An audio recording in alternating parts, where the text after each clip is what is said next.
আমি হালাকাটা শুরুই করি সবসময় কোরআনের একটা আয়াত দিয়ে, যেখানে আল্লাহ বলেছে স্মরণ করিয়ে দাও, এতে মুমিনদের জন্য কল্যাণ রয়েছে। মানে এই বেসিক ইনফরমেশন গুলো আমরা সবাই কম বেশি জানি, তারপর ওই যে বললাম স্মরণ করিয়ে দাও, সেটাই হচ্ছে মেন রিজন আমার আর কি। অলসো আমাদের বাচ্চা কাচ্চারা তারা যখন আমাদেরকে ইসলাম নিয়ে কোনো প্রশ্ন করে, আমরা মারা কিছুই বলতে পারবো না, বা বলবো বা ওয়েট করো, ইউটিউবে দেখে নিই পরে উত্তর দিব, এগুলি করাটা কেমন, তাই না? তাই আমাদের মাদেরকে, বাবাদের অবশ্য, বাট মাদের সাথে বাচ্চারা বেশি থাকে বলে আমাদেরকে একটু জানতে হবে ইনফরমেশন গুলা। বেসিক নলেজটা যদি আমাদের মধ্যে থাকে, আমরা ওইটুকু বললাম, পরে আবার আমরা লেকচার শুনে সেখান থেকে বলতে পারবো, তাই না? বাচ্চারাও তো জিজ্ঞেস করে। এমনকি যারা টিনেজার বা বড় হয়ে গেছে, তারা কিন্তু 1 সেকেন্ডে ইউটিউবে বার করতে পারে, বাট তারপরে তারা জিজ্ঞেস করে মাদেরকে। আমি জানি না আপনাদের বেলায় এমন হয় কিনা, আমার বেলায় হয়। তো এনিওয়ে, আবার তখন কথাবার্তা বলার সময় দেখবেন তাদের সাথে বন্ডিংটাও মাশাআল্লাহ একটু ভালো হয়। তো আমরা তো আর আলেম না কেউ, তারপরে বলতেছি আমরা চেষ্টা করব জ্ঞান আহরণের সবসময়, যাতে আমরা বেসিক উত্তর ওদেরকে দিতে পারি ইনশাআল্লাহ। আমার আজকে আলোচনার বিষয় হচ্ছে কেয়ামতের নিদর্শন বা আলামত সমূহ, the sign before the end of the world. এই কেয়ামত শব্দটা যে কোনো মুসলিম একটু প্রাপ্তবয়স্ক হলেই চিনে, এমন কেউ নাই যে জানে না। আল্লাহ তাআলা দুনিয়া সৃষ্টির পর এর সময়কালটা বেঁধে দিয়েছেন। দুনিয়াতে কখন কি ঘটবে তা আল্লাহ তাআলা নবী রাসূলদের দ্বারা জানিয়েছেন। কেয়ামত হলো এরকম একটি গুরুত্বপূর্ণ বিষয়, যা প্রত্যেক নবী রাসূল তার উম্মতদেরকে জানিয়েছেন। কখন হবে, কিভাবে সংগঠিত হবে, ইত্যাদি ইত্যাদি। বাট একদম কারেক্ট জ্ঞানটা আছে আল্লাহর কাছে শুধু। আল্লাহ তাআলা স্বয়ং কিয়ামত সম্পর্কে কয়েকটি সূরা নাজিল করেছে, যেমন সূরা কিয়ামা, সূরা ওয়াকিয়া, সূরা জিলজাল। আল্লাহ তাআলা এসব সূরার মাধ্যমে কিয়ামত সম্পর্কে বিস্তারিত বর্ণনা করেছেন, যার উপর বিশ্বাস করা প্রত্যেক মুমিনের জন্য জরুরি। কেয়ামত বলতে বোঝায় বাংলায় মহাপ্রলয়, যে সময় পৃথিবীর সমাপ্তি ঘটবে এবং সমস্ত সৃষ্ট জীব আল্লাহর দরবারে উপস্থিত হওয়ার জন্য প্রস্তুত হবে। মুহূর্তের মধ্যে কেয়ামত সংঘটিত হবে। চোখের পলকে সবকিছু বিনাশ ঘটবে। পাহাড় পর্বত সব তুলার মতো ফানা ফানা হয়ে উঠতে থাকবে। একটি বিভীষিকাময় মুহূর্ত সৃষ্টি হবে। সময়টা এত ভয়ঙ্কর হবে, গর্ভধারিণী মা তার গর্ভের সন্তানকে ভয়ের চোটে ভূমিষ্ঠ করে ফেলবে। আসমান জমিনের মধ্যে সবকিছু ওলট পালট হয়ে যাবে। আল্লাহ সূরা আরাফের 187 নম্বর আয়াতে বলেছেন, তারা আপনাকে জিজ্ঞেস করে কিয়ামত কখন ঘটবে। রাসূল সাল্লাল্লাহু আলাইহি ওয়াসাল্লামকে বলছেন, আপনি বলুন, প্রকৃতপক্ষে তার জ্ঞান শুধু আমার প্রতিপালকের কাছেই আছে। শুধু তিনি যথাসময়ে তা প্রকাশ করবেন। তা আকাশমণ্ডলীয় পৃথিবীতে একটি ভয়ঙ্কর ঘটনা হবে। আকস্মিকভাবে তা তোমাদের উপর আপতিত হবে। সূরা মুহাম্মদে 18 নম্বর আয়াতে আল্লাহ বলেছেন, তারা শুধু এই অপেক্ষাই করছে যে কেয়ামত অকস্মাৎ তাদের কাছে এসে পড়ুক। বস্তুত কেয়ামতের লক্ষণ সমূহ তো এসেই পড়েছে। সুতরাং কেয়ামত এসে পড়লে তারা উপদেশ গ্রহণ করবে কেমন করে? আল্লাহ কি বলছে? আল্লাহ বলছেন কেয়ামতের লক্ষণ সমূহ তো এসেই পড়েছে। অন্যত্র আল্লাহ বলেছেন সূরা জিলজালের আয়াত 1 থেকে 5-এর মধ্যে, পৃথিবী যখন আপন কম্পনে প্রচন্ড রকম প্রকম্পিত হবে এবং পৃথিবী তার ভার বের করে দিবে, মানুষ বলবে এর কি হলো। সেদিন পৃথিবী তার বৃত্তান্ত বর্ণনা করবে, কেননা তার প্রতিপালক তাকে আদেশ করবেন। রাসূল সাল্লাল্লাহু আলাইহি ওয়াসাল্লামের কাছে কেয়ামত সম্পর্কে জানতে চাইলে আল্লাহ ওহী নাজিল করেন। যে ওহীটা অনেকটা এক আয়াত একটু আগে বললাম তার মতনই, বাট এটা সূরা নাজিয়াতে আয়াত নাম্বার 42 থেকে 44। আল্লাহ বলছেন, তারা আপনার কাছে কিয়ামত কখন হবে জিজ্ঞেস করছে, তার আলোচনার সাথে তোমার কি সম্পর্ক? তার পরম জ্ঞান আছে তোমার প্রতিপালকের কাছে। মানুষ আল্লাহ আরো বলেছেন সূরা আম্বিয়ার আয়াত নাম্বার 1-এ, মানুষের হিসাব নিকাশের সময় আসন্ন, কিন্তু তারা উদাসীনতায় মুখ ফিরিয়ে আছে। কুরআন ও হাদিস থেকে কেয়ামতের মোট 141টি আলামত বা নিদর্শন পাওয়া যায়, যেগুলি আবার প্রধানত দুই ভাগে বিভক্ত। একটা হচ্ছে কেয়ামতের ছোট আলামত, যেটা হচ্ছে 131টা, আর কেয়ামতের বড় আলামত হচ্ছে 10টা। তো ছোট আলামত গুলির মধ্যে আবার আহ দুই প্রকারের আছে, যেগুলো ক্ষুদ্রতম বা ছোট নিদর্শন। প্রথম ভাগ হচ্ছে যেগুলো প্রকাশিত হয়ে গেছে, এর সংখ্যা 86টি, হয়তো আরো বেড়ে গেছে 2, 4, 5। দ্বিতীয়টি হচ্ছে যেগুলো প্রকাশিত হয়নি, এর সংখ্যা 45টি। তো আমরা এটা খুব সংক্ষেপে একটু আলাপ করব। তো যেগুলি প্রকাশিত হয়েছে তার মধ্যে 86টি বললাম, আর এখানে কয়েকটা খুব সংক্ষেপে বলছি। 1 নাম্বার, শেষ নবী মোহাম্মদ সাল্লাল্লাহু আলাইহি ওয়াসাল্লামের নবুয়ত প্রাপ্তি। উনার পরে আর কোনো নবী আসবেন না, হুইচ ইজ উনি উনি চলে যাওয়াটা কিয়ামতের একটা লক্ষণ। 2 নাম্বার রাসূল সাল্লাল্লাহু আলাইহি ওয়াসাল্লামের ইন্তেকাল। 3 নাম্বার চন্দ্র বিতরণ। মক্কার কাফির মুশরিক রা যখন রাসূল সাল্লাল্লাহু আলাইহি ওয়াসাল্লামের নবুয়তের দাবি মেনে নিচ্ছিল না, মদিনায় হিজরতের 5 বছর আগে একদিন রাসূল সাল্লাল্লাহু আলাইহি ওয়াসাল্লাম বাইরে হাঁটছিলেন। এই রাতটা ছিল সেদিন পূর্ণিমা রাত, আকাশে চকচকে চাঁদ ছিল। আর তখনকার দিনে তো এত বড় বড় বিল্ডিং গাছপালা এগুলা কিছু ছিল না, লাইটও তো ছিল না, মরুভূমি ছিল হুইচ ইজ, যার ফলে আকাশের চাঁদটা খুব পরিষ্কার দেখা যেত। তখন আবু জেহেল সহ কিছু কাফের এসে রাসূল সাল্লাল্লাহু আলাইহি ওয়াসাল্লামকে বলল, তুমি যদি সত্যি আল্লাহর রসুল হও তাহলে এই চাঁদকে বিদীর্ণ করে 2 ভাগ করে দেখাও। রাসূল সাল্লাল্লাহু আলাইহি ওয়াসাল্লাম আল্লাহর কাছে দোয়া করলেন, আল্লাহ ওনাকে আঙ্গুল দিয়ে চাঁদের দিকে ইশারা করতে বললেন। নবীজি তাই করার সাথে সাথে চাঁদটা 2 ভাগ হয়ে গেল। শুধু তাই না, অনেক দূরে 2 ভাগ সরে গেল, মাঝখান দিয়ে হেরা গুহা দেখা যাচ্ছিল, পাহাড়ের 2 পাশে সরে গেল। তখন তারা আবার এটাকে বিলিভ তো করলো না, উল্টা জাদু বলা শুরু করলো। কিছু বণিক মক্কার দিক থেকে আসছিল, তারা অবাক হয়ে আকাশে তাকায় দেখলো যে চাঁদ 2 টুকরা হয়ে 2 দিকে সরে গেল। কিছু ইহুদি ছিল যারা তাওরাতে এই ঘটনার কথা পড়েছিল, তারা তখন ইসলাম গ্রহণ করলো, কিন্তু বাকিরা করলো না। তখন আল্লাহ আফসোস করে সূরা কামারের এই আয়াতটি নাজিল করেন। 1 নাম্বার আয়াত, আল্লাহ বলেছেন, কিয়ামত নিকটবর্তী হয়েছে এবং চাঁদ বিদীর্ণ হয়েছে। তারা যদি কোনো নিদর্শন দেখে তবে মুখ ফিরিয়ে নেয় এবং বলে এটাতে স্পষ্ট জাদু। তারা মিথ্যারোপ করেছে এবং নিজের খেয়াল খুশি অনুসরণ করেছে। আপনারা যদি তাফসির গুলা পড়েন, এই এক আয়াতের তাফসির ঘন্টার পর ঘন্টা অনেক ডিটেলস জানতে পারবেন ইনশাআল্লাহ। ভারতের একজন রাজা ছিল চক্রবর্তী শর্মা। উনি বাইরে হাঁটছিলেন এবং চন্দ্র বিদীর্ণ হতে দেখেন। উনার যে গ্রন্থ সেটাতে লেখা ছিল এই ঘটনার কথা। পরে চারিদিকে যে বণিকেরা, তখনকার দিনে বণিকেরা ব্যবসা বাণিজ্য করতে এদিক সেদিক যেত, এখনকার মতো দোকানপাট শপিং মল এগুলো তার ছিল না, এটা তো আমরা সবাই বুঝি। তো উনার কাছে আসলে উনি জানতে পারে তাদের মুখ দিয়ে যে মক্কায় একজন মানুষ যে নবুয়তের দাবি করছে, অর্থাৎ তিনি নবী বলছেন। উনি মক্কায় যেয়ে তখন ইসলাম গ্রহণ করলেন, এই ভারতের রাজা চক্রবর্তী শর্মা। পরে তিনি ইয়েমেনে মারা যান। 4 নাম্বার সাহাবা যুগের অবসান। 5 নাম্বার বাইতুল মাকদিস, জেরুজালেমের বিজয়। জেরুজালেমের বিজয় তখন হয়েছিল যখন এগুলো বলা হয়েছে, এখন তো ব্যাপার স্যাপার আলাদা হয়ে গেছে, তাই না? 6 নাম্বার হচ্ছে ছাগলের কুয়াশ রোগের ন্যায় মানুষের ব্যাপক প্রাণহানি, হুইচ ইজ প্লেগ জাতীয়। তো plague was first introduce USA তে 1990-তে র্যাটের দ্বারা। আম, ইঁদুর থেকে প্লেগ রোগটা প্রথমে হয়েছিল, পরে এটা এপিডেমিক পর্যায়ে যায় এবং এটা মোস্টলি এশিয়াতে খুবই ছড়ায় যায়। আবার ইউএসএ তে আরেকবার হলো 1924 সালে, 24 থেকে 25 পর্যন্ত। তখন এই প্লেগে অলমোস্ট 25 মিলিয়ন পিপল মারা যায়। আরেকটা হয়েছিল লন্ডনে, যেটাকে ব্ল্যাক ডেথ নামে আমরা সবাই হয়তো জানি। সেটা ছিল 1665, ইংলিশ বাংলা সব মিলাই ফেলতেছি, সরি। তখন 70,000 রেসিডেন্ট মারা যায়। প্যান্ডামিক ছিল, also most fatal pandemic record এটা হিউম্যান হিস্ট্রিতে। 1347 থেকে 1351। ডেথ ওয়াজ অলমোস্ট 75 মিলিয়ন থেকে 200 মিলিয়ন, 200,000 মিলিয়ন পর্যন্ত। তারপর আরেকটা আছে স্প্যানিশ ফ্লু, যেটা হচ্ছে 1918 থেকে 20 পর্যন্ত ছিল। 500 মিলিয়ন পিপল মারা যায় এবং তখন ওই স্প্যানিশ ওখানে 1/3 অফ পপুলেশনই মারা যায়। তারপরে ওটা ডেথ ছিল 17 থেকে 100 মিলিয়নের মধ্যে। এবং রিসেন্টলি কোভিড-19টার কথা আমরা সবাই জানি, যেটা অলমোস্ট স্টপ হয়ে গেছে হয়তো ইনশাআল্লাহ। এবং এইটার ডেথ টোল কত ছিল? প্রায় 7 মিলিয়নের উপরে, 7 মিলিয়ন থেকে 15 মিলিয়নের উপরে গ্লোবালি। গ্লোবালি হচ্ছে আরো বেশি, 35 মিলিয়নও হতে পারে। শুধুমাত্র ইউএসএ তে 2 মিলিয়ন। তো 7 নাম্বার হচ্ছে একের পর এক ফিতনার আবির্ভাব। 8 নাম্বার স্যাটেলাইট টিভি চ্যানেল আবিষ্কার। 9 নাম্বার মুসলমানদের আভ্যন্তরীণ সিফিন যুদ্ধ, যেটা আলী রাদিয়াল্লাহু তাআলা আনহু এবং মুয়াবিয়া রাদিয়াল্লাহু তাআলা আনহুর মধ্যে ঘটেছিল। 10 নাম্বার ভ্রষ্ট খারেজি সম্প্রদায়ের আত্মপ্রকাশ। আপনারা জানেন তারা হোসাইন রাদিয়াল্লাহু তাআলা আনহুকে মেনে থাকে এবং রাসূল সাল্লাল্লাহু আলাইহি ওয়াসাল্লাম বলেছেন তারা হলো, খারেজিরা হলো জাহান্নামের কুকুর। 11 নাম্বার মিথ্যা নবুয়তের দাবিদারের আত্মপ্রকাশ।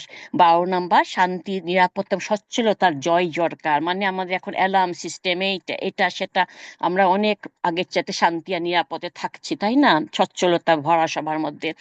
13 নম্বর, হেজাজ ভূমিতে বিশাল অগ্নিপ্রকাশ। এই আগুন বের হওয়াটা 7ম শতাব্দীর মাঝামাঝি অলরেডি প্রকাশ হয়েছে। এটা অনেক বড় অগ্নি ছিল। তৎকালীন এবং তৎপরবর্তী আলেমগণ এই আগুনের বিবরণ দিয়ে বিস্তারিত আলোচনা করেছেন। ইমাম নব্বী বলেছেন, আমাদের জামানায় 654 হিজরিতে মদিনায় আগুন বেরিয়েছে। মদিনার পূর্ব পার্শ্বস্থ কঙ্করময় এলাকাতে প্রকাশিত হয় আগুন ছিল এক মহা অগ্নি। সকল সিরিয়াবাসী এবং অন্য শহরের মানুষ এই সংবাদের ভিত্তিতে তা অবহিত হয়েছে। মদিনাবাসীদের মধ্যে এক ব্যক্তি আমাকে এই বিষয়টি নিশ্চিত করেছেন, যে নিজে আগুন প্রত্যক্ষ করেছিল। এটা কে বলতেছে? এটা ইমাম নব্বী বলতেছে। তো দেখেন, মদিনার তখন কিন্তু কোনো গাছপালা, ঘর বাড়ি, এটা সেটা তেমন কিছুই ছিল না। মোস্টলি ছিল মরুভূমি আর কঙ্করময় পাহাড় পাহাড় পাহাড়, এখনো সেগুলি আছে। সেখানে আগুন জ্বলছে, সেখানে আগুন জ্বলছে, আগুন জ্বালাবার জন্য কোনো কিছু লাগে না। 14 নম্বর, তুর্কিদের সাথে মুসলমানদের যুদ্ধ, যা সাহাবী যুগে হয়েছিল। 15 নম্বর, চাবুকে আঘাতকারী আহ অত্যাচারী ব্যক্তিবর্গের আবির্ভাব। আবু উমামা রাদিয়াল্লাহু তাআলা থেকে বর্ণিত, রাসূল সাল্লাল্লাহু আলাইহি ওয়াসাল্লাম বলেছেন, শেষ জামানায় কিছু মানুষের হাতে পিটানোর মতো গরুর লেজের মতো বেত বা চাবুক থাকবে। তারা সকালেও আল্লাহর চরম অসন্তুষ্টির মধ্যে থাকবে, সন্ধ্যাতেও থাকবে আল্লাহর গজব আর ক্রোধের মধ্যে। এখানে গরুর লেজের মতো বেত বা চাবুক দিয়ে মানুষকে মারবে যারা, এইটা আবার তিন গোষ্ঠী, যে কোনো গোষ্ঠী অন্তর্ভুক্ত হতে পারে। এক হচ্ছে সরকারি যে এনফোর্সমেন্ট এজেন্সি গুলা, সদস্য, পুলিশ, সৈন্য, র্যাব ট্যাব, যে আমরা সবাই জানি। 2 নম্বর হচ্ছে ক্ষমতাসীন পোষা বা ভাড়াটে মাস্তান গুন্ডাদের কোনো গোষ্ঠী। 3 নম্বর হচ্ছে সাধারণ মাস্তান গুন্ডা, উগ্র গোষ্ঠী, যেমন পাড়া মহল্লায় থাকে না, কলেজ ভার্সিটি পড়া কিছু কুলাঙ্গার ছাত্র, হকি, রামদা, বেল ইত্যাদি নিয়ে মানুষকে পিটায়, চাঁদা চায়। তো এই 3 ধরনের মানুষের কথা এখানে উল্লেখ হয়েছে। হাদিসের ইঙ্গিত এদের মতো অত্যাচারীদের দিকে হতে পারে, যেখানে তারা মানুষকে দিনরাত উঠতে বসতে চাবুক পিটাই দিয়ে উপর রাখে। 16 নম্বর, হানাহানি, সংঘাত এবং ব্যাপক হত্যাযজ্ঞ। হত্যা যে কি পরিমাণ বেড়ে গেছে, এটা তো আমরা আজকাল সবাই মোটামুটি কম বেশি জানি। শুধু গাজার দিকে তাকালে গত 3 বছরে গাজাতে কত মারা গেছে, আমরা সেটা টিভিতে, মিডিয়াতে দেখে থাকি। 17 নম্বর, মানুষের হৃদয় থেকে আমানদারি তথা বিশ্বস্ততার বিদায়। 18 নম্বর, পূর্ববর্তী পথভ্রষ্ট জাতির পদাঙ্ক অনুসরণ, মানে লূত আলাইহিস সালামের কওমেরা যে নোংরা কাজ শুরু করেছিল, তা এখন ব্যাপক বিপুল পরিমাণে বেড়ে গেছে। আমরা দেখতে পাচ্ছি 2জন পুরুষ বিয়ে করছে, 2জন নারী বিয়ে করছে, তারা আবার বাচ্চা অ্যাডাপ্ট নিচ্ছে। এগুলি সবখানে আবার লিগাল করে দেওয়া হয়েছে, নাউজুবিল্লাহ। 19 নম্বর, দাসীর গর্ভ থেকে মনিবের জন্মগ্রহণ। এটার মানে কি? একটু শুনতে একটু অস্বাভাবিক লাগছে, বুঝতে হয়তো কষ্ট হচ্ছে। আমি একটু বুঝাই বলি। কৃতদাসী কর্তৃক মনিবকে প্রসব করা, এই মর্মে সহি বুখারী ও সহি মুসলিমে আছে। এই হাদিসের ব্যাপারে আলেমগণ ডিসপিউট আছে, বিভিন্ন মত পাওয়া যায়। ইবনে হাজার রহমতুল্লাহ বলেছেন, সেটা হচ্ছে সন্তানদের মাঝে পিতামাতার অবাধ্যতা ব্যাপকভাবে দেখা দেওয়া। সন্তান তার মায়ের সাথে এমন অবমাননা করে, অসম্মানজনক আচরণ করবে, যেন একজন মনিব তার দাসীর সাথে করে থাকে। এইটা একটা মত। আরেকটা মত হচ্ছে, কিছু বড়লোক মুসলিম দেশে মানুষ কিছু বড়লোক মুসলিম দেশে মানুষ কাজ করতে যায়, বা কাজ করতে কি বলে ওগুলাকে, এজেন্সি গুলা নিয়ে যায়। যদিও দাস প্রথা উঠে গেছে, তবু তারা তাদেরকে দাসী হিসাবে দেখে। ইচ্ছাকৃত ভাবে হোক বা অনিচ্ছাকৃত ভাবে হোক, তারা মনিবের দ্বারা প্রেগনেন্ট হয়, সেই বাচ্চা বড় হয়ে তার মনিব হয়, আর সে মা হয়ে যে দাসী ছিল, দাসী থেকে যায়। এই দুইটাই মতের কথা বলা হয়েছে। 20 নম্বর, স্বল্প কাপড় পরিহিত নগ্ন মহিলাদের আত্মপ্রকাশ। দোজখবাসীর মধ্যে রাসূল সাল্লাল্লাহু আলাইহি ওয়াসাল্লাম বলেছেন, এমন দুটি গোষ্ঠী হবে যাদেরকে আমি এখনো এই জামানায় দেখিনি। একটা গোষ্ঠী হলো তারা যাদের কাছে গরুর লেজের মতো চাবুক থাকবে, যেটা একটু আগে বললাম, তারা তাদের মানুষকে মারবে। আর একটা হচ্ছে ওই সমস্ত নারী যারা পোশাক পরে উলঙ্গ থাকবে। ওরা হবে পুরুষদেরকে নিজেদের কণ্ঠ, রূপ লাবণ্য, সৌন্দর্য দিকে আকৃষ্টকারিণী। মাথাগুলো হবে ভ্রূকুটি উটের কুজের মতো উঁচু, এবং সাজসজ্জা এবং খোঁপা থাকবে। তাদের উভয়ের কেউই জান্নাতে যাবে না, যদিও জান্নাতের সুগন্ধ অনেক দূর থেকে পাওয়া যাবে। সহিহ মুসলিম 1680। এ- আহ, এই হাদিসে দুইটি দল রাসূল সাল্লাল্লাহু আলাইহি ওয়াসাল্লামের উম্মাহ থেকে বার হবে, কারণ আমরা জানি উনি শেষ নবী। আমরা সবাই কিয়ামত পর্যন্ত যারা আসবে সবাই রাসূল সাল্লাল্লাহু আলাইহি ওয়াসাল্লামের উম্মতি হয়ে থাকবো। তো এখানে বলা হয়েছে তারা বেহেশতের গন্ধ পাবে না। এখানে যদি অমুসলিম কাফিরদের কথা বলা হতো, তাহলে তো এটা হতো না, কারণ ওরা তো আর জান্নাতে যাবে না, তাই না? ওদের জন্য তো বেহেশত হারাম। তার মানে এই দুইটি জান্নাতের গন্ধ পাবেন, এই দুইটা আমাদের মুসলিমদের মধ্যে থেকে বলা হচ্ছে। আর ওই নারীরা যার পোশাক পরেও উলঙ্গ থাকবে, এর মধ্যে কি বোঝানো হচ্ছে আমরা আইডিয়া করতে পারছি। তারপরেও এদের এমন টাইট ফিটিং পোশাক পরবে, এদের শরীরে ভাঁজ, আকার, আকৃতি সব প্রকাশ পাবে। অথবা সি থ্রু, সি থ্রু অথবা শর্টকাট, আজকাল এভাবে সেটা কাপড়ি বলেন, স্কার্ট বলেন, হাফ প্যান্ট, হাফ হাতা বলেন, ইত্যাদি পরিধানকারী নারীরা, তাদের কথা বলা হচ্ছে। আর তাদের মাথাগুলো ভূপতি উটের কুজের মতন উঁচু, এটা দ্বারা উটের কুজের মতন খোপা পরা বুঝানো হয়েছে। খোপাটি কাপড়ে ঢাকা থাক বা না থাক, উঠা বসা, হাসি ঠাট্টা ইত্যাদিতে সময় কাটানো, প্রেম প্রীতি করে বেড়ানো, ইত্যাদি ইত্যাদি বিউটি কন্টেস্ট যেগুলো আজকাল চারিদিকে বেড়ে গেছে। আনফর্চুনেটলি বিউটি কন্টেস্টে মুসলিম দেশ থেকে সবাই অংশগ্রহণ করছে, সুন্দরী প্রতিযোগিতাতে, তাই না? তাছাড়া স্টাইলি পোশাকের অ্যাড গুলাতে নারীদেরকে দেখাচ্ছে, একটা গাড়ি দেখাচ্ছে, গাড়ির মধ্যে পাশে দেখা যাচ্ছে একটা মহিলা স্বল্প পোশাকে দাঁড়ায় আছে। কোনো পুরুষে একটা রেজোর্ট টেজোর্ট কিছু দেখাচ্ছে, তার পাশেও একটা মহিলা দাঁড়ায় আছে। তো এটা তারা আকৃষ্ট করার চেষ্টা করে নারীরা, বোরকা পরেই করুক কি বোরকা ছাড়াই করুক, সবাই এক দলে হবে। 22 নাম্বার, ব্যক্তি বিশেষে সালাম প্রদান, মানে শুধু পরিচিতদের মানুষ সালাম দিবে, অপরিচিতদের দিবে না। বা কিছু গুন্ডা পান্ডা টাইপের পাড়ার মহল্লার কি বলে মহাজান টহাজান থাকে না পাড়া মহল্লাতে, তাদেরকে ভয়ের চোটে সালাম দিবে। হুম। 23 নাম্বার, বাণিজ্য ব্যাপক আকার ধারণ করবে। 24 নাম্বার, স্বামীর সাথে তাল মিলিয়ে ব্যবসায় স্ত্রীরা অংশগ্রহণ করবে। 25 নাম্বার, সারা বাজারে মুষ্টিমেয় ব্যবসায়ে প্রভাব থাকবে। ওই যে বাজারে যেটা বললাম মহাজন না কি বলে, দেখা যায় পুরা বাজারে হাজার খানেক মানুষ কাজ করলো, ওই এক দুইজন মহাজনেরই হম্বিতম্বি, তাদের দখলে পুরা বাজারটা যেন তাদেরই মালিক, তারাই মালিক হয়ে থাকে, তাই না? 26 নাম্বার হচ্ছে ব্যাপক হারে মিথ্যা সাক্ষ্য প্রদান। 27 নাম্বার, ব্যাপক হারে সত্য সাক্ষ্য গোপন গোপন করা। 28 নাম্বার, দিন সম্পর্কে মুখ্যতা ব্যাপক আকার ধারণ করা। 29 নাম্বার, ব্যয়কুণ্ঠতা ও কার্পণ্যতা ব্যাপক আকার ধারণ করা। 30 নাম্বার, ব্যাপক হারে আত্মীয়তার বন্ধন ছিন্ন করা। 31 নাম্বার, প্রতিবেশীদের সাথে দুর্ব্যবহার করা। আজকাল তো আমরা সবাই এত বিজি যে কেউ কারোর সাথে কথা বলার সময়টুকু নাই। বিশেষ করে দেশে ফ্ল্যাট বাড়িতে যারা থাকেন, দরজা খুললে বা লিফটে দেখা হলে সামান্য সালাম বিনিময় পর্যন্ত হয় না। এটা আমি নিজেও দেশে যে দেখেছি। হয় আপনি সালাম দিলে ওই অপরজন উত্তর দিবে না, অবাক হয়ে তাকায় থাকবে, আর নাইলে দেখবেন একটুখানি মাথা নাড়বে।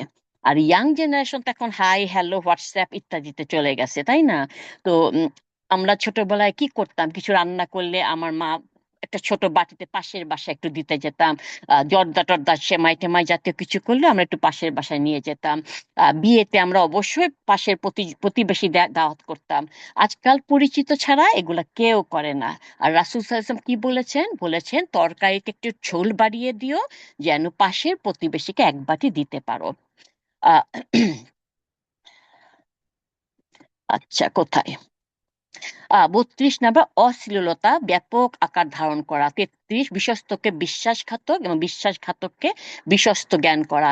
34 নাম্বার, মর্যাদাবান ব্যক্তিদের বিলুপ্তি এবং অধীনস্থতা প্রকাশ করা। 35 নাম্বার, সম্পদ অর্জনে হালাল হারাম বিবেচনার বিলুপ্তি ঘটা। 36 নাম্বার, ইলম উঠিয়ে নেওয়া এবং অজ্ঞতা বিস্তার লাভ করা। ইলম উঠিয়ে নেওয়া হবে আলেমদের মৃত্যু হওয়ার মাধ্যমে। এটা সহিহ বুখারী আর মুসলিমের হাদিসে এসেছে। 37 নাম্বার, ব্যভিচার বেড়ে যাওয়া। 38 নাম্বার, সুদ ছড়িয়ে পড়া, যেটাকে নর্মাল মনে করবে মানুষের ইন্টারেস্টকে। 40 হচ্ছে মদ্যপান বেড়ে যাওয়া। 41, মানুষ হত্যা বেড়ে যাওয়া। এই মানুষ হত্যা যে কিভাবে বেড়ে গেছে কেউ জানে না, কেন তাকে মারা হলো, কথায় কথায় পান থেকে চুন খুসলেই, এমনকি সম্পূর্ণ নিরপরাধ মানুষকেও মানুষ মারছে। এটা তো আমরা দেখছি ভয়ানক আকারে। 42 নাম্বার, অধিক হারে ভূমিকম্প হওয়া। ন্যাশনাল আর্থকোয়েক সেন্টার বলেছে 500,000 প্রতি বছর 500,000 আর্থকোয়েক হয়ে থাকে। আমরা এর বেশিরভাগই ফিল করি না, বাট ওয়ান্স এ ইয়ার অথবা ফিউ টাইম, ইউনো 8 অথবা 9 ম্যাগনিটিউড হয়ে থাকে, যা রিসেন্টলি হলো আমরা জানি জাপানে, ইন্দোনেশিয়াতে, আর কোথায় কোথায় কোথায় হলো। ভয়ঙ্কর অবস্থা দেখা যাচ্ছে। তো যেগুলা লার্জ সেগুলা 6 থেকে 6.9 ধরা হয়। আর যেগুলো একদম মডারেট সেটা হচ্ছে 5 থেকে 5.9, মাইনর বা স্মলটাকে ধরা হয় ফোরের নিচে, আর যেটা হচ্ছে একদমই মেজর সেটা 7 থেকে 9 পর্যন্ত। আল্লাহ না করে 9-এর উপর কোনোদিন হয়, হলে তো মনে হয় পৃথিবীটাই ধ্বংস হবে। তো ওকলাহোমাতে শুধুমাত্র প্রতি বছর 4,000 আর তার উপরে হয়ে থাকে। আমি বিশ্বাস শুনে অবাক হয়ে গেলাম, 4,000-এর উপরে হয়ে থাকে শুধু ওকলাহোমাতে। তো জরিপে প্রতিদিন করে ভূমিকম্প হয় এটা তো আমি বলেছি। আচ্ছা, 43 নাম্বার, মানুষের আকৃতি রূপান্তর। প্লাস্টিক সার্জারি করে চেহারা পাল্টানো বলেন, বোটক্স আর কি কি সব বার হয়েছে। মেকআপ দিয়ে নিজের চেহারা একেবারে পাল্টে দেওয়া, চোখের রং, কন্টাক্ট লেন্স লাগায় বড় করে, আজকাল আবার ফলস কি বলে ওটাকে, আইল্যাশেস লাগানো যায় পার্মানেন্টলি, নেল লাগানো যায় পার্মানেন্টলি, কত কিছুই হচ্ছে, তাই না? 46 হচ্ছে ভূমিধস ও আকাশ থেকে পাথর পড়া। ভূমিধস যেটাকে বলে ল্যান্ডস্লাইড, বছরে এভারেজে থাউজেন্ড মানুষ মারা যায়, হাজার খানেক মানুষ মারা যায়। আর 1,000-এর বেশি হয় বছরে, হয়তো ছোটখাটো হয়, টের পাওয়া যায় না। আমেরিকাতে 35 থেকে 55 ডেথ অ্যানুয়ালি হয়। আর ইয়ারে প্রায় 40,000-এর মতন হয়ে থাকে ল্যান্ডস্লাইডে। এগুলা হচ্ছে যেসব উন্নত কান্ট্রিতে হিসাব নিকাশ করা হয় সেখানে, আর আমাদের মতো গরিব দেশে যেখানে এত উন্নত মেশিন পত্র নাই, এত পাত্তা দেয় না, এত হিসাব নিকাশ করে না, আমাদের ওখানে হয়তো অনেক অনেক বেশি। যখনই বেশি বৃষ্টি হয় শুনবেন ওখানের পাহাড় ধসে পড়ছে, ওখানের পাহাড় ধসে মানুষ মারা গেছে, প্রচুর মানুষ মারা যায়। 47 নাম্বার, আরব ভূখণ্ড আগের মতো তৃণভূমি ও নদ নদীতে ভরে যাবে। একটা সময় ছিল যখন আরবে মরুভূমিতে গাছপালা ছিল এখনকার মতো, এখনকার না, মানে কিছুদিন আগে যে মরুভূমি ছিল তেমন কিন্তু ছিল না। মাঝখানে একদম মরুভূমি হয়ে গেল, তারপর আবার সেই গাছপালা তৃণভূমি নদীতে ভরে যাওয়া, হুইচ ইজ আমরা এখন দেখতে পাচ্ছি। আরব আরব যে ঝলমল ঝলমল করতেছে, তা আমরা সবাই দেখতে পাচ্ছি, তাই না? 48 নাম্বার, একটি স্বর্ণের পাহাড় থেকে ফোরাত, যেটাকে ইউফ্রেটিস নদী বলা হয়, যেটা জান্নাতের নদী, সেই নদী উৎস আবিষ্কৃত হওয়া। 49, এরপর যখন মক্কাকে দেখবে, ভূগর্ভ পাহাড় ইত্যাদি খোদাই করে সুড়ঙ্গ বানানো হয়েছে, যেটাকে চোঙ্গা, পিপা ইত্যাদি বলে থাকে, ফুটো করা আর কি, সেগুলা হওয়া। হুইচ ইজ এত বেশি হয়েছে মক্কা মদিনায় দেখলাম, এত টানেল, এত টানেল, মানে বলার মতো না। খুবই সুন্দর সুন্দর টানেল, ওই সুড়ঙ্গ এক জায়গা থেকে এক জায়গায় নিয়ে যায়, সেগুলা যখন হবে, হুইচ ইজ সেগুলো এখন ছড়িয়ে পড়েছে। সোজা কথা, মক্কা মদিনায় যে এমনকি মাটির তলায় কয়েক তলা করে আছে। আমি যখন ইয়েতে গেলাম, ওমরা করতে গেলাম, দেখলাম খুবই রাতের বেলা ছিল, ঝকঝকে একটা বিরাট বিল্ডিং, লাইটিং আর লাইটিং। পাকিস্তানি ড্রাইভারকে বললাম ওইটা কি, বললো ওইটা জেল। ও, আমি অবাক হয়ে গেলাম, কারণ কাটা তার নাই, কিছু নাই, গেট নাই, এটা আবার কেমন জেল রে বাবা? ড্রাইভার বললো পুরা জেলটা মাটির নিচে, সোভান আল্লাহ। তো এইগুলাই ভয়ানক আকারে বেড়ে যাবে। 50 নাম্বার হচ্ছে আনাস রাদিয়াল্লাহু বর্ণিত, রাসূল সাল্লাল্লাহু আলাইহি ওয়াসাল্লাম বলেন, কেয়ামত কায়েম হবে না যতক্ষণ না মানুষজন মসজিদের নির্মাণ ও সৌন্দর্য জৌলুস নিয়ে পরস্পর প্রতিযোগিতা করবে, গৌরব বোধ করবে। এটাও মক্কা, মসজিদুল হারাম আর মসজিদে নববীতে যারা গেছেন নিশ্চয়ই দেখেছেন কিরকম ঝকমকে আর কি কারুকাজ করা। আমি তাকাই, দেখতে গিয়ে আমার মাথা থেকে এবাদতে চলে যাচ্ছে, আল্লাহ এ কি করেছে। এগুলা তো মানুষ তাকায় তাকায় দেখছে, ছবি তুলছে, আসল জিনিসটা ইবাদতের জায়গায় এত তো ঝাঁকজমক হওয়ার কথা না। রাসূল সাল্লাল্লাহু আলাইহি ওয়াসাল্লাম একবার নামাজ পড়ছিলেন, উনার শরীরে সামান্য একটু কোনো কিছু ডিজাইন করা ছিল, উনি তাড়াতাড়ি করে নামাজ সালাম ফিরায় ওইটা পাল্টে ফেললেন, বলে এটা আমার মনোযোগ নষ্ট করে ফেলেছে। চিন্তা করেন আর আমাদের কি অবস্থা। 51 নাম্বার, শেষ জামানায় অবশ্যই খনিজ পদার্থ সমূহ ভূগর্ভ থেকে বার হয়ে আসবে। তখন নিকৃষ্ট মানুষগুলা দখল নেওয়ার জন্য সেদিকে ধাবিত হবে। আমরা ইতিপূর্বে দেখেছি যে আহ, আমরা হচ্ছে শেষ জামানায় অলমোস্ট ঢুকে পড়েছি, এটা আমরা সবাই জানি যে পৃথিবীতে মুসলিম অমুসলিম সবাই কিন্তু খনিজ সম্পদ লাভ করছে, যার মধ্যে তেলটা তো মুসলিমরাই জানেনি, ওদের ওখানেই মুসলমান কান্ট্রিগুলাতেই তেলের ছড়াছড়ি, সোনা, গ্যাস, কয়লা, রাসায়নিক পদার্থ ইত্যাদি অন্যতম। এছাড়া বিভিন্ন সম্ভাব্য স্থানে মূল্যবান খনিজ সম্পদ পাওয়ার আশায় অত্যাধুনিক পদ্ধতিতে গবেষণা মেশিন পত্র ইউজ করা হচ্ছে বার করার জন্য। যদিও এই হাদিসটিতে খনিজ সম্পদ মুসলমানরা পাবে না অমুসলিমরা সেটা নিয়ে বলা নাই, বাট এই এখন যেগুলা হচ্ছে সেটা সেদিকে ইশারা করা হয়েছে। আর এই প্রত্যেকটা জিনিসকে একসাথে করে বলা হয় কালো সোনা। আরব জাহানের এই তেল সম্পদ তো আমরা জানি এত মহামূল্যবান। প্রতিটা দেশ এই তেলের জন্য পাগল।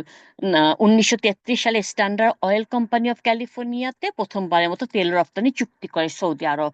এরপর থেকে তো জানেনই, 5 বছর পর সৌদি আরবের দাম্মামে বাণিজ্যিক তেলের খনি আবিষ্কার হয়। আমেরিকারা মেশিন পত্র বেশি করে নিয়ে যেয়ে ওগুলা করছে আর কি। তো এগুলো আর কি বলবো, মোট কথা সৌদি আরব, সৌদি সরকার ক্রমান্বয়ে এই কোম্পানি তাদের কাছে বিক্রি করছে, বৃদ্ধি করছে, যেটা তেল কোম্পানির প্রধান কার্যালয় ছিল নিউ ইয়র্কে। নিউ ইয়র্কে এটা ওখানে বেশিরভাগ তারা বিক্রি করছে শেয়ার। তো এই তেলকে কেন্দ্র করে সৌদি আরব, ইরান, ইরাক, সিরিয়া, লিবিয়া ইত্যাদি দেশগুলোতে বসবাসকারী মুসলিম সমাজের কি দশাটাই না তারপর হলো। তারা ওই তেলের জন্য ঢুকে গিয়ে তারপর তো তারা একদম আস্তানা গেড়ে বসলো। 52 নম্বর, কেয়ামত কায়েম হবে না যতদিন না মানুষ এমন ঘরবাড়ি নির্মাণ করে যা মারাহেল বা নকশি কাঁথার মতো দেখায়, মানে নকশা করা, মোজায়েক করা। এগুলো তো আমরা জানি আজকাল ঘরবাড়ি কত সুন্দর করে মোজায়েক করা হয়, ডিজাইন করা হয়। এটা সহি বুখারী 459। 53 নম্বর, মানুষ স্ত্রীর কথা শুনবে, মায়ের কথা শুনবে না। তিরমিজি 41। 54, আবু হুরায়রা রাদিয়াল্লাহু তাআলা থেকে বর্ণিত, রাসূল সাল্লাল্লাহু আলাইহি ওয়াসাল্লাম বলেছেন, কেয়ামত কায়েম হবে না যতক্ষণ না মানুষজন উঁচু উঁচু করে অট্টালিকা তৈরিতে লেগে যাবে, প্রতিযোগিতায় নামবে। Which is high rise building গুলো, স্কাই ক্র্যাপার আমরা সবাই দেখছি। রাসূল সাল্লাল্লাহু আলাইহি ওয়াসাল্লাম বলছেন, যখন দেখবে নগ্নপদ রাখালেরা উঁচু বিল্ডিং এ প্রতিযোগিতায় নেমেছে। মক্কা মদিনাতে প্রচুর প্রচুর দেখা যায়। যখন দেখবেন এটা কি বলতেছে, পাদুকাবিহীন দরিদ্রপৃষ্ট হতদরিদ্র ব্যক্তিগুলো কি, এটাতে কি বুঝাচ্ছে, এরা যখন সর্দার মনিব নেতা মাতব্বর হয়ে যাচ্ছে, তখনই বুঝবে ওরা কেয়ামতের একটি সংকেত এবং সেই লক্ষণ সমূহের একটি। তখন লোকটি বলে, ইয়া রাসূলুল্লাহ, এই মেষপালের রাখাল আর পাদুকাবিহীন দরিদ্রপৃষ্ট ব্যক্তিগুলো কারা? রাসূল সাল্লাল্লাহু আলাইহি ওয়াসাল্লাম বলে, সেগুলো হচ্ছে আরবের লোকেরা। একসময় পালের রাখাল ছিল, হঠাৎ করে অঢেল সম্পদ, সেটা হোক মাটি থেকে কিছু, মাটির তলায় কোনো খনিজ পদার্থ, হঠাৎ করে অনেক সম্পদের মালিক হয়ে গেছে এবং তার টেক্কা দিয়ে একে অন্যের চাইতে উঁচু উঁচু ইমারত তৈরিতে প্রতিযোগিতা করছে। তো শেষ জামানায় আরবের এরাই অর্ধেক অঢিল সম্পদের মালিক হবে, আর তারা আরবের বুকে আরো বেশি ইমারত তৈরি করতে তাদের অর্থ ব্যয় করবে। তো এই এই ভবিষ্যৎবাণী কিন্তু এই জামানায় পূর্ণ হয়ে গেছে। আরব জাহানের ইমারত বিল্ডিং প্রসঙ্গ আসলে মানুষের মাথায় প্রথমেই ভাসে দুবাইয়ের চিত্রটা, যেখানে তৈরি হয়েছে পৃথিবীর সবচেয়ে উঁচু টাওয়ার বুর্জ খলিফা। চোখ ধাঁধানো সব ইমারত। এছাড়াও কাতার, সৌদি আরব, কুয়েত প্রভৃতিতে রয়েছে আরব দেশগুলার কাতারে। এবং উঁচু বিল্ডিং দুবাইয়ে যেমন আছে, তেমনি এই বাকি আরব কান্ট্রি গুলাতেও আছে। বুর্জ খলিফা হচ্ছে 209 তলা, 29,035 ফুট। এর সেকেন্ড হচ্ছে চাইনার সাংহাই হোটেল। এটা থার্ড হচ্ছে মক্কার রয়্যাল ক্লক টাওয়ার। 55 নম্বর, মক্কার বিল্ডিং গুলা পাহাড় থেকে উঁচু হয়ে যাবে, আর যখন দেখবে ইমারতটি পাহাড় সমূহের চূড়ার উপর উঠে গেছে। এখানে ইশারা করা হচ্ছে একটা বিশেষ ইমারতের দিকে। ইমারতটি মক্কায় যতগুলো পাহাড় শেষ জামানায় থাকবে তাদের সবগুলা চূড়াকে পিছে ফেলে বিশেষ ইমারতটি মাথা উঁচু করে মক্কায় দাঁড়িয়ে থাকবে। আজ আমরা দেখতে পাচ্ছি যে মক্কা 128 তলা বিশিষ্ট রয়্যাল ক্লক টাওয়ার।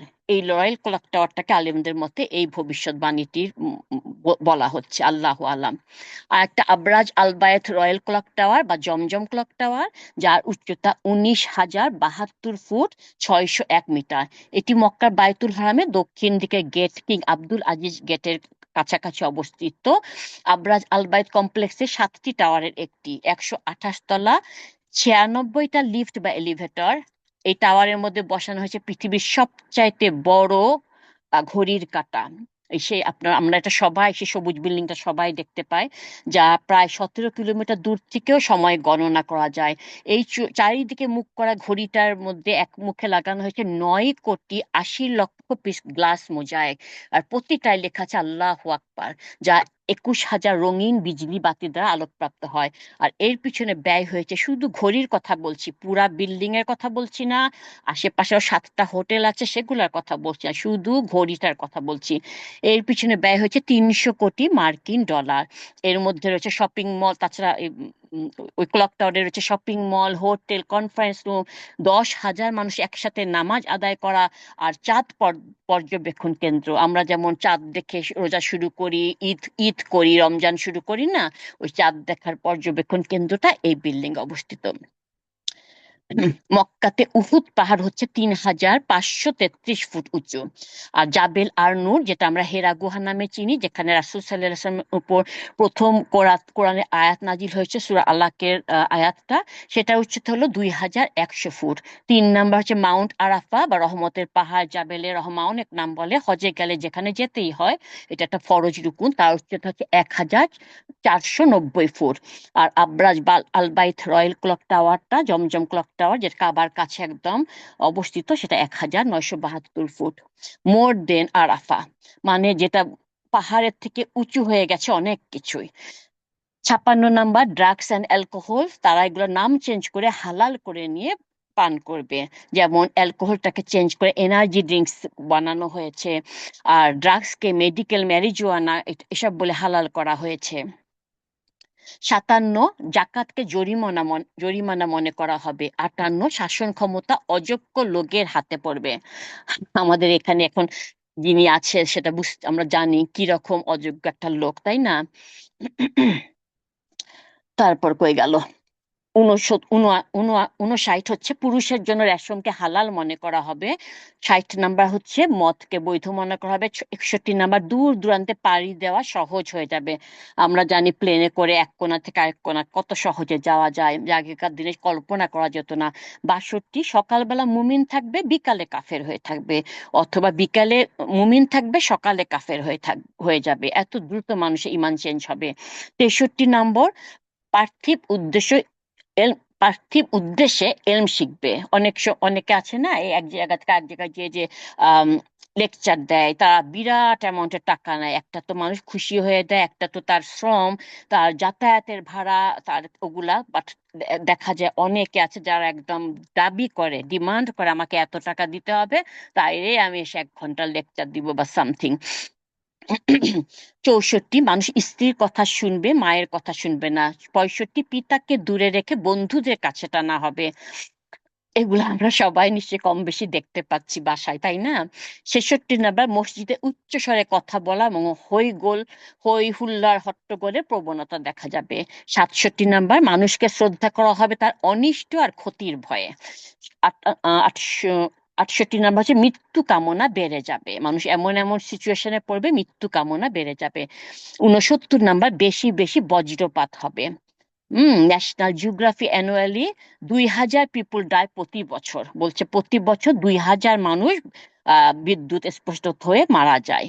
আর দুই 2040, কত এটা লিখেছি দাঁড়ান, 240,000 লাইটিং স্ট্রাইক করে গ্লোবালি প্রত্যেক বছরে।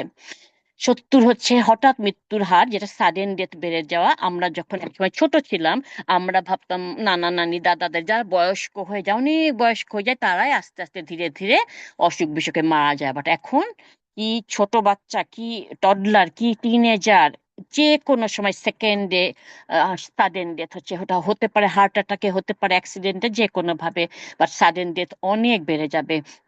71 নাম্বার, তখন তোমাদের অবস্থা কেমন হবে যখন তোমরা আল্লাহর ঘরকে ভেঙে ফেলবে আর পাথরের উপর পাথর স্থাপন করতে দিবে না। লোকেরা জিজ্ঞেস করলো, তখন আমরা মুসলমানরা কি ইসলামের উপর থাকবো? তিনি বললেন, হ্যাঁ, তোমরা ইসলামের উপর থাকবে। আমরা সাহাবারা জিজ্ঞেস করলো, তারপর কি হবে? রাসূল সাল্লাল্লাহু আলাইহি ওয়াসাল্লাম বলেন, তারপর সেটাকে যে রকম ছিল তার চেয়ে সুন্দর করে বানানো হবে।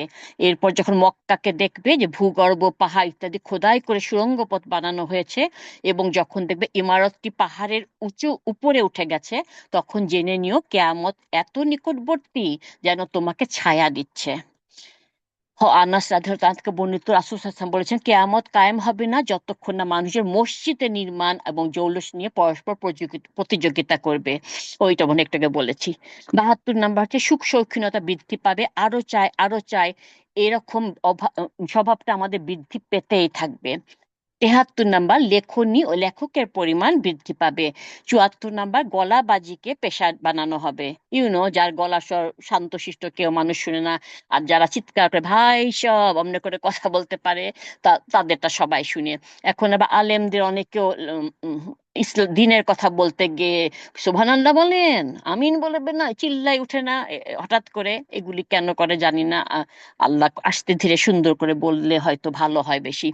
75 মানুষ কোরআন বিমুখ হয়ে যাবে এবং অন্য বইয়ের কদর ও বিস্তার হবে। 76 নাম্বার, সমাজে কারি ফকি ও আলেম কমে যাবে। 67 নাম্বার, রোমানদের বিরুদ্ধে মুসলমানদের যে যুদ্ধ, কনস্টান্টিনোপল না কি বলে, সেইটা হবে, হুইচ ইজ বর্তমানে ইস্তাম্বুল, টার্কি। হুম, তখন রোমানদের ছিল, বাট এইটার মধ্যে যুদ্ধ হবে। 78 নাম্বার, ছোট আলামত গুলা, শেষটি হলো ইমাম মাহাদির আগমন। বেশিরভাগ আলেমদের মতে ইমাম মাহাদির আগমন যখন ঘটবে তখন ছোট আলামত গুলোর পরিসমাপ্ত ঘটবে। উনি 40 বা 50 বছর পর্যন্ত থাকবে এবং ইমাম মাহাদি জীবিত থাকবে। 3,000 ইমাম মাহিদির দাবিদার, 3,000-এর উপর, 3,000-এর উপর ইমাম মাহিদির দাবিদার অলরেডি হয়ে গেছে, মানে আমি ইমাম মাহিদি বলে 3,000 মানুষ অলরেডি দাবি করেছে। তো ইমাম মাহাদি এবং ঈসা আলাহ ইসলাম একই সাথে একই সময়ে বিদ্যমান থাকবে, একই স্থানে একে অপরের সাথে যোগাযোগ করবে এবং তখনই বোঝা যাবে যে ছোট আলামতগুলি শেষ হয়ে বড় আলামত শুরু হতে যাচ্ছে, আর এটি তখন একেবারে কেয়ামত পর্যন্ত নিয়ে যাবে। তো এরপর আসবে 10টি বড় আলামত। এই 10টি আলামত এমনি সংক্ষেপে আলাপের চেষ্টা করবো ইনশাআল্লাহ। আবু হুজাইফা রাদিয়াল্লাহু তাআলা বলে, আমরা পরস্পর এক সময় গল্প করছি, আলাপরত ছিলাম। রাসূল সাল্লাল্লাহু আলাইহি ওয়াসাল্লাম এসে বলেন, তোমরা কি প্রসঙ্গে আলোচনা করছিলে? আমরা বললাম, আমরা কেয়ামতের কথা আলোচনা করছিলাম। তখন তিনি বললেন, যতক্ষণ পর্যন্ত 10টি বৃহৎ আলামত বা নিদর্শন না দেখবে ততক্ষণ পর্যন্ত কেয়ামত সংঘটিত হবে না। 1 নাম্বার, মরিয়ম তনয়, হুইচ ঈসা আলাইহিস সালাম পৃথিবীতে প্রত্যাগমন করবেন। উনি 7 থেকে 40 বছর পর্যন্ত থাকবেন, এক একজনের এক এক মতামত। 2 নাম্বার, দাজ্জালের আবির্ভাব ঘটবে। 3 নাম্বার, দাব্বাতুল আরদ বা অদ্ভুত প্রাণী। 4 নাম্বার, পশ্চিম দিকে সকালের সূর্যোদয়টা হবে। 5 নাম্বার, দুখান বা ধোঁয়া। 6 নাম্বার, ইয়াজুজ মাজুজের আবির্ভাব ও উদ্ভব হওয়া, বের হয়ে আসা পাথর থেকে, পাহাড় থেকে, হুইচ ইজ, আপনারা জানেন, পাহাড়ের মধ্যে তাদের গেঁথে রাখা হয়েছে, সিমেন্ট করে দেওয়া হয়েছে, তারা ওই পাহাড় প্রতি রাতে গর্ত করে যখন একটুখানি বাকি থাকে বলে, ও আমরা টায়ার্ড হয়ে গেছি, ঘুমাই থাকি, সকালে ওটা করব।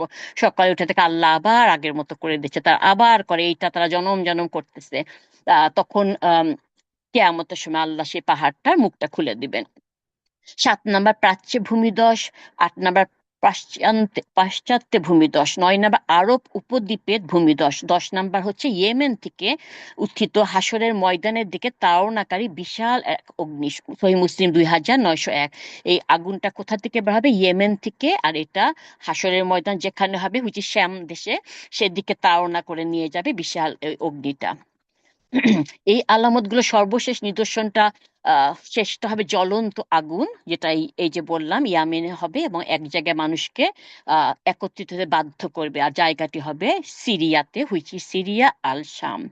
অন্য এক বর্ণনা আছে ইমাম মাহাদি আত্মপ্রকাশ, কাবা শরীফ ধ্বংস এবং মানুষের অন্তর থেকে কোরআন উঠিয়ে নেওয়ার কথা উল্লেখ করেছে।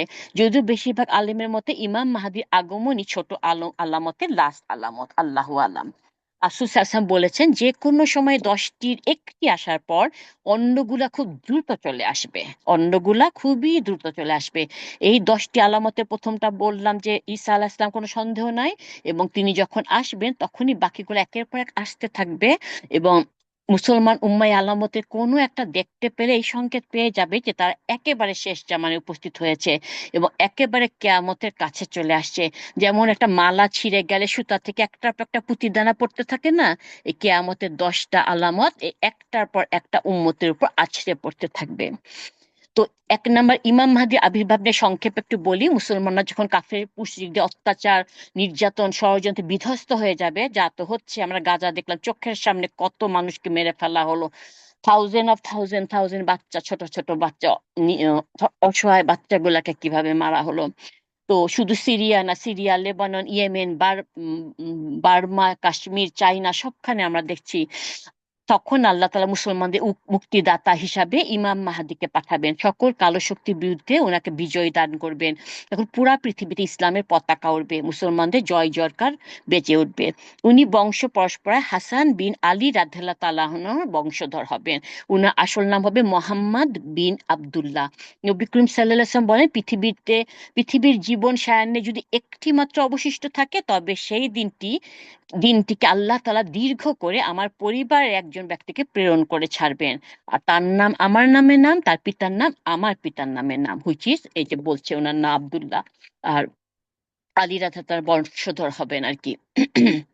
ইমাম মাহদী আলাইহিস সালাম দুনিয়ার জমিনে 7-8 বছর রাজত্ব করবেন। ওনার রাজত্বকালে দুনিয়ার বুকে সকল অন্যায় অত্যাচার অবিচার দূরীভূত হবে, মানুষের পাপাচার লোপ পাবে, সম্পদ সুষম বন্টন করা হবে, মুসলমানদের হারানো রাজত্ব ফিরে পাবে। তবে আশ্চর্যের বিষয় হলো আল্লাহ তাআলা ইমাম মাহাদিকে এক রাতে নেতৃত্বে যোগ্য বানিয়ে দিবেন। এমন না যে উনি ছোট থেকে শিখছে শিখছে প্রথমে কংগ্রেসম্যান হলো, তারপর এই হলো মেয়র হলো, তারপর এমন না, ওনাকে আল্লাহ পাক অমর করে বানিয়ে দিবেন।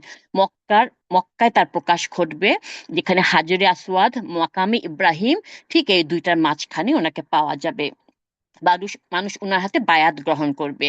আর ঠিক তখনই মসিহ দাজ্জালের আবির্ভাব ঘটবে। 2 নাম্বার, ঈসা আলাইহিস সালামের প্রত্যাগমন।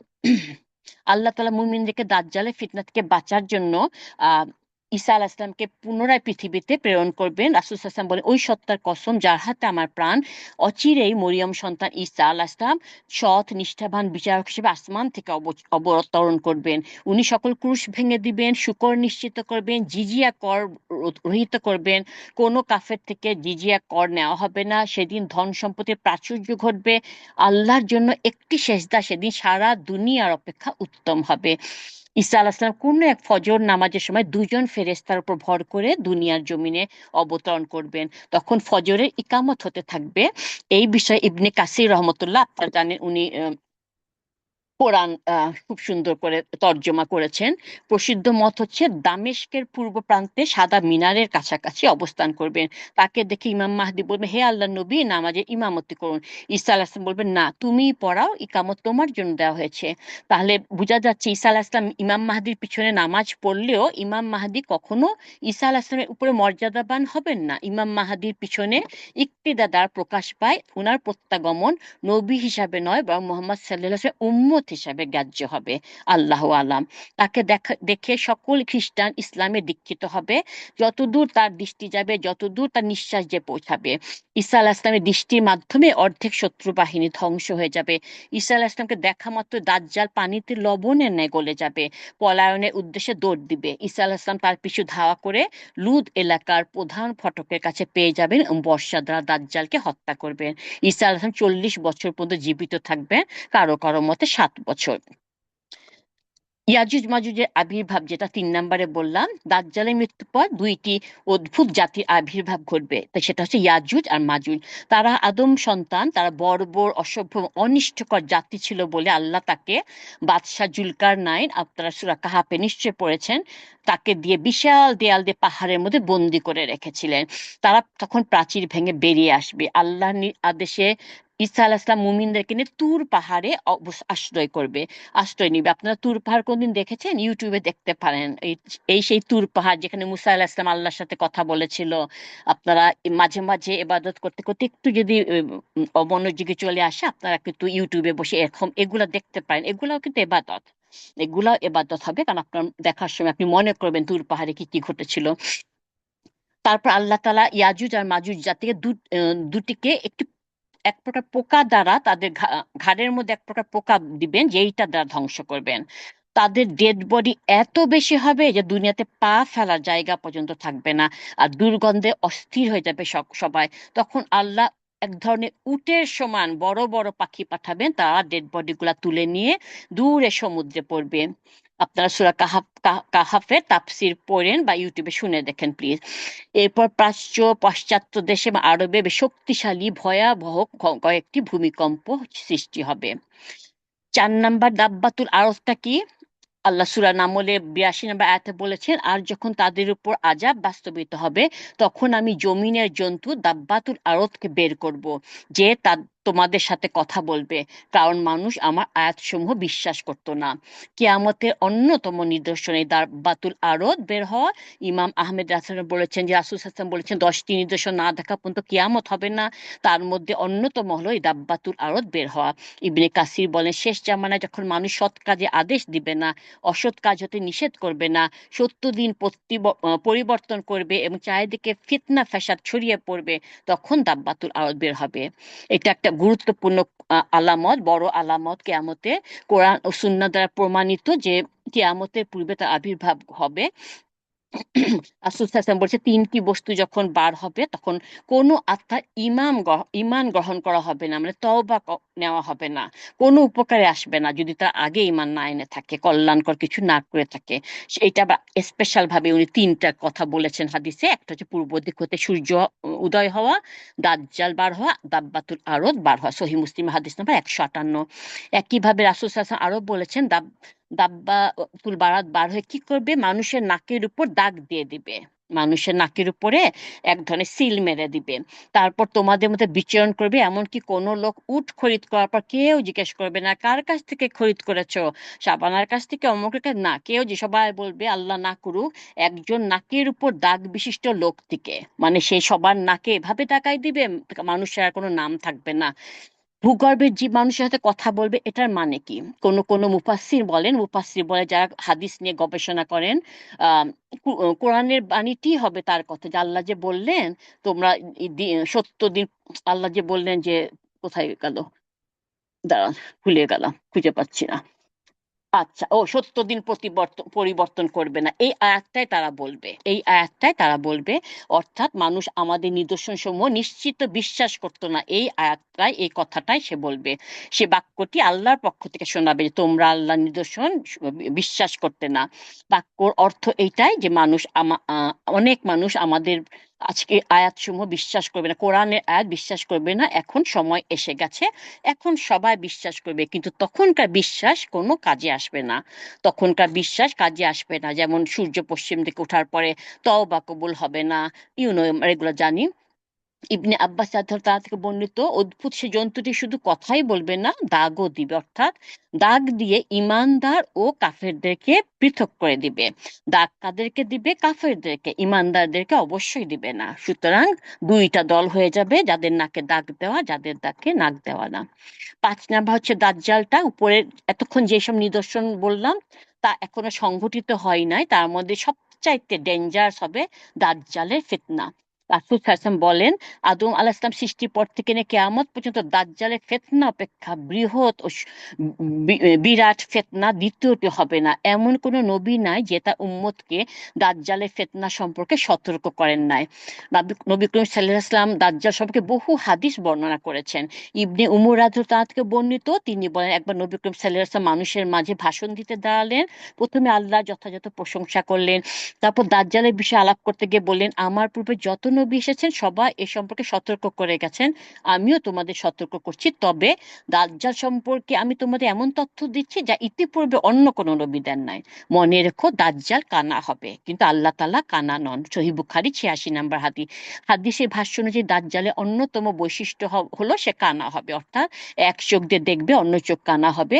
তার কপালটা খুবই প্রশস্ত হবে, আর দুই চোখের মাঝামাঝি কাফের লেখা থাকবে, দুই চোখের মাঝামাঝি কাফের লেখা থাকবে, যেটা প্রত্যেক মুমিন ব্যক্তি স্পষ্ট দেখতে পাবে। মুমিন ব্যক্তিরাই শুধু ওটা দেখতে পাবে। দাজ্জাল আসার পূর্বে মুসলমানদের সাথে খ্রিস্টানদের বেশ কয়েকটি যুদ্ধ হবে। এর মধ্যে একটি যুদ্ধ বিশাল আকার ধারণ করবে, আল্লাহ তাআলা ওই যুদ্ধে মুসলমানদের বিজয় দান করবেন। মুসলমানরা তখন ওই যেটা বললাম, এখনকার তারিখি যেটা, সেটা বিজয় করবে, তখন দাজ্জালের আবির্ভাব ঘটবে। নবী করিম সাল্লাল্লাহু আলাইহি ওয়াসাল্লাম বলেন, শীঘ্রই তোমরা আরব উপদ্বীপে যুদ্ধ করবে, তারপর আল্লাহ তাআলা তোমাদের বিজয় দান করবেন। অতঃপর বর্তমানে ইরান যেটা, পারস্য বিরুদ্ধে যুদ্ধ করবে, আল্লাহ তাআলা তোমাদেরকে বিজয় দান করবেন সেখানেও। অতঃপর তোমরা রোমানদেরকে বিরুদ্ধে যুদ্ধ করবে, আল্লাহ তাআলা তোমাদেরকে বিজয় দান করবেন। অবশেষে দাজ্জালের বিরুদ্ধে যুদ্ধ করবে, সেখানেও আল্লাহ তাআলা তোমাদের বিজয় দান করবে। আরেক হাদিসে রাসূল সাল্লাল্লাহু আলাইহি ওয়াসাল্লাম বলেন, জেরুজালেমের জনবসতি বৃদ্ধি মানে মদিনার বিনাশ, মদিনার বিনাশ মানে বিশ্বযুদ্ধের সূচনা, বিশ্বযুদ্ধের সূচনা মানে কনস্টান্টিনোপল বিজয়, এই বিজয় মানে দাজ্জালের আবির্ভাব। এই পাঁচটা জিনিস একসাথে, একটার পর একটা একসাথে জড়িত।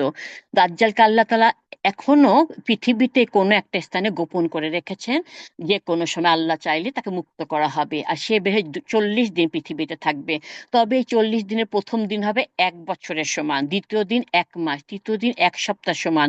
40 দিনে সে সারা পৃথিবী ভ্রমণ করবে, শুধুমাত্র মক্কা মক্কা মদিনা ব্যতীত। মক্কা মদিনার প্রতিটি সড়কে ফেরেশতারা প্রহরী হিসেবে অবস্থান করবে। তার গতি বাতাসে চলার ন্যায় হবে, মুহূর্তে সে এক প্রান্ত থেকে অন্য প্রান্তে চলে যাবে।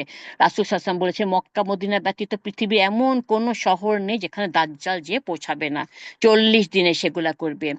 আল্লাহ পাক দাজ্জালকে যেহেতু আমাদের পরীক্ষার জন্য পাঠাবেন, এক অন্যরকম ক্ষমতাও দান করবেন। সে মৃতকে জীবিত করতে পারবে, আবার জীবিতকে মৃত করতে পারবে।